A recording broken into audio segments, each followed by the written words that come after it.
Assalamualaikum warahmatullahi wabarakatuh. Alhamdulillah. Assalatu wassalamu ala rasulillah amma ba'd. Kaum muslimin yang dirahmati Allah subhanahu wa ta'ala, ada kabar gembira ini bagi para perokok, bahwasanya saat ini pemerintah sedang merancang undang-undang yang akan menyetarakan rokok ini dengan narkoba. Artinya pemerintah ini berencana memasukkan rokok ini masuk ke dalam kategori barang narkotika dan obat-obatan yang terlarang. Nah, kemudian mengapa saya katakan ini kabar gembira?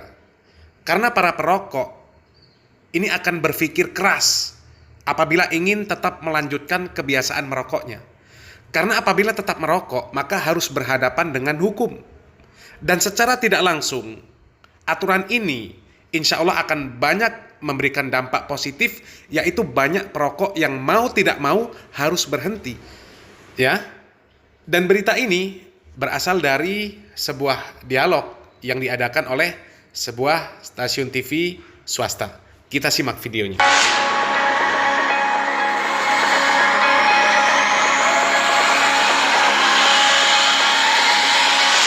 Rancangan Undang-Undang Kesehatan yang memasukkan hasil tembakau seperti rokok setara dengan zat adiktif seperti narkoba menimbulkan polemik di masyarakat. Kementerian Kesehatan beralasan masuknya rokok sebagai zat adiktif karena menimbulkan ketergantungan dan mengganggu kesehatan, baik diri sendiri maupun lingkungan. Namun hal ini mendapat penolakan dari para petani tembakau dan masyarakat. Yang jelas kita menolak, Mas, tapi pekerjaan kita tutup. Ini mau dibawa kemana? Artinya dampaknya bukan hanya sing di pabrik itu, Mas, nuwun sewu. Pabrik tutup aja. Bisa istilahnya kan uangnya banyak, tapi pekerjaan kita tutup. Ini mau dibawa kemana? Sejumlah 72.568 pekerja. Kaum muslimin yang dirahmati Allah subhanahu wa ta'ala, kalau kita mau benar-benar membersihkan hati kita, kita pasti akan menerima dengan lapang dada bahwasanya rokok ini adalah perkara yang buruk, sesuatu yang buruk. Dari waktu ke waktu, pemerintah kita ini semakin keras memperingatkan kepada kita akan bahayanya rokok. Dari mulai peringatan pemerintah bahwasanya merokok dapat merugikan kesehatan, kemudian rokok dapat menyebabkan kanker, serangan jantung, hipotensi, gangguan kehamilan dan janin. Kemudian ditulis rokok membunuhmu, ditambah lagi dengan gambar-gambar yang menakutkan. Gambar-gambar orang yang sakit disebabkan oleh rokok. Dan tidak ada ahli kesehatan satupun yang mereka menjelaskan tentang manfaat rokok. Baik itu ahli kesehatan di negeri kita maupun di dunia.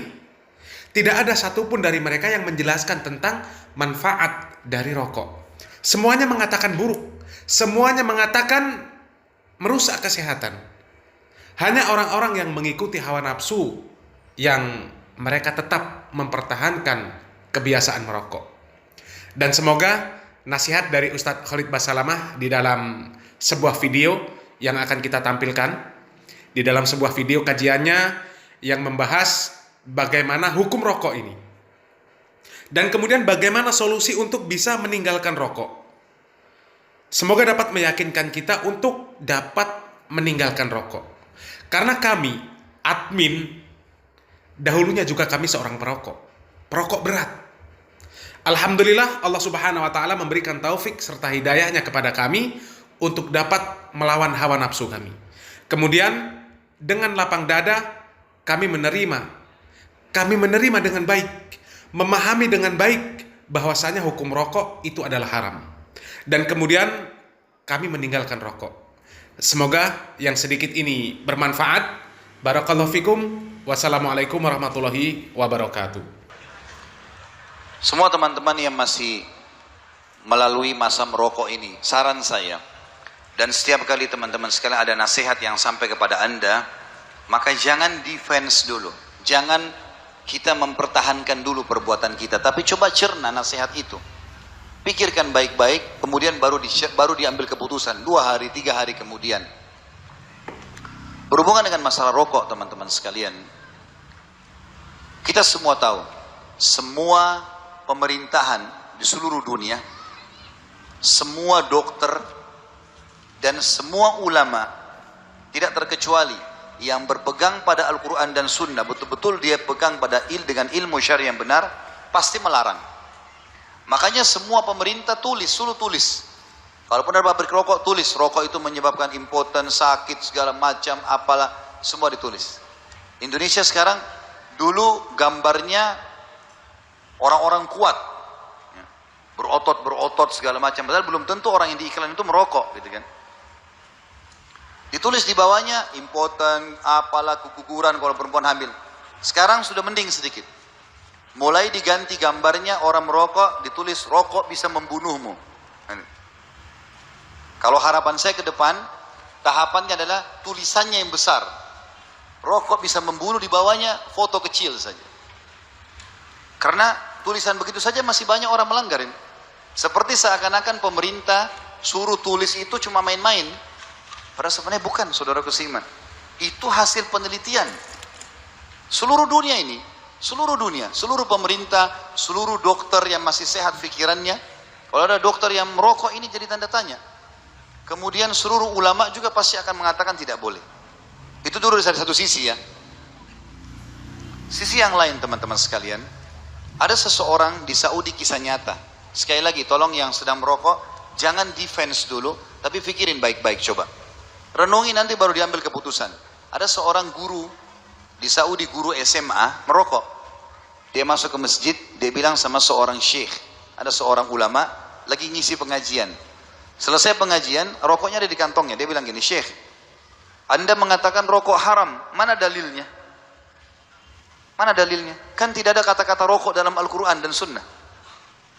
Ini kan rokok baru sekarang. Kata syekhnya ada. Firman Allah SWT, dan Allah menghalalkan thayyibat dan mengharamkan khaba'ith.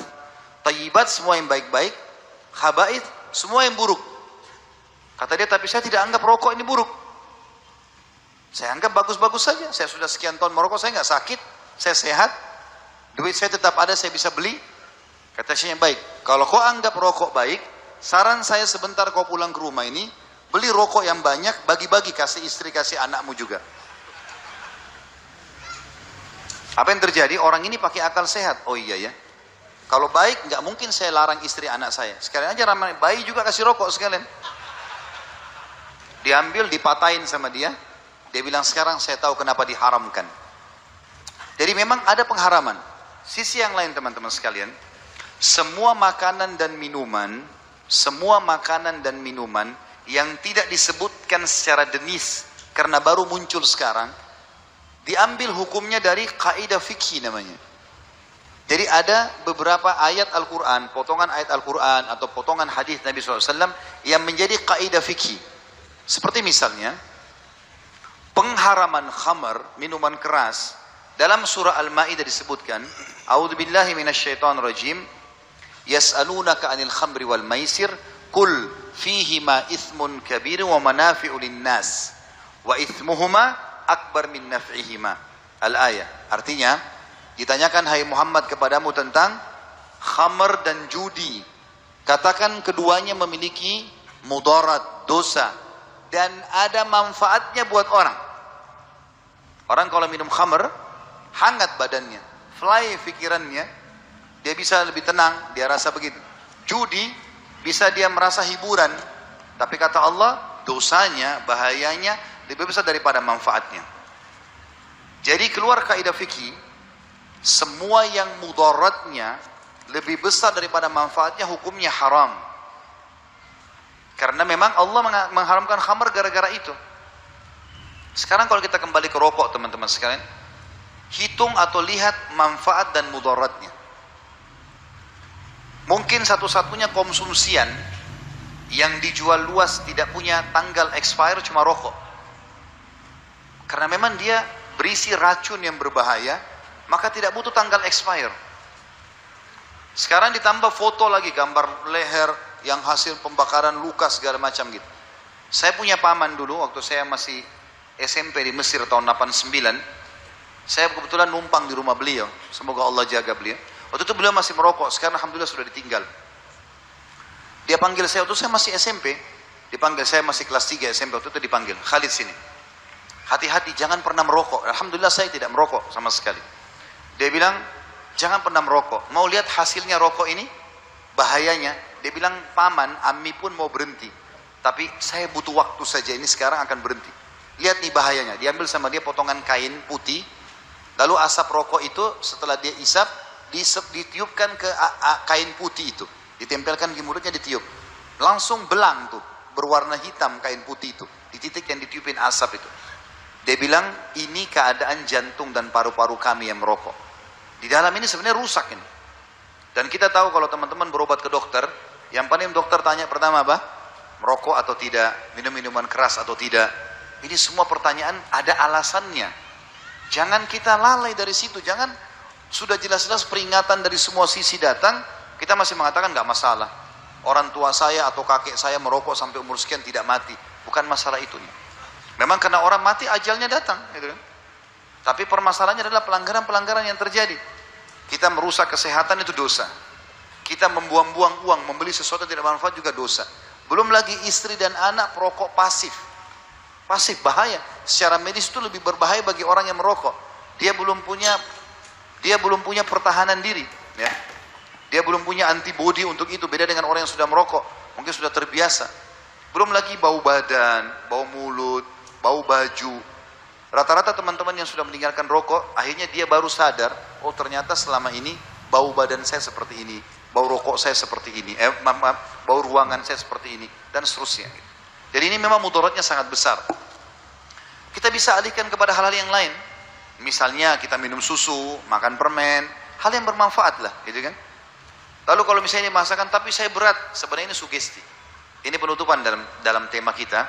Maksudnya dalam pertanyaan ini, teman-teman sekalian, kalau orang sugestinya, kalau yang hadir semalam, saya sempat bahas masalah dahsyatnya Ramadan itu. Di antaranya adalah kita harus punya sugesti positif. Teman-teman kalau merokok kita tanya, kenapa merokok? Umumnya jawabannya, saya kalau tidak merokok tidak bisa berpikir. Saya kalau tidak merokok, saya tidak percaya diri. Nah ini mirip dengan orang kalau bela diri, saya nggak bisa berantem, saya tidak bisa membela diri saya kalau saya tidak pegang senjata. Jadi bergantung pada itu. Saya kalau tidak minum kopi pagi hari, kepala saya pusing. Nanti pusing bentar kalau nggak ada kopi. Ini harus diganti persepsinya. Saya bisa tinggalkan. Orang tua saya, ayah saya dulu merokok waktu beliau masih muda. Beliau menceritakan bagaimana meninggalkannya.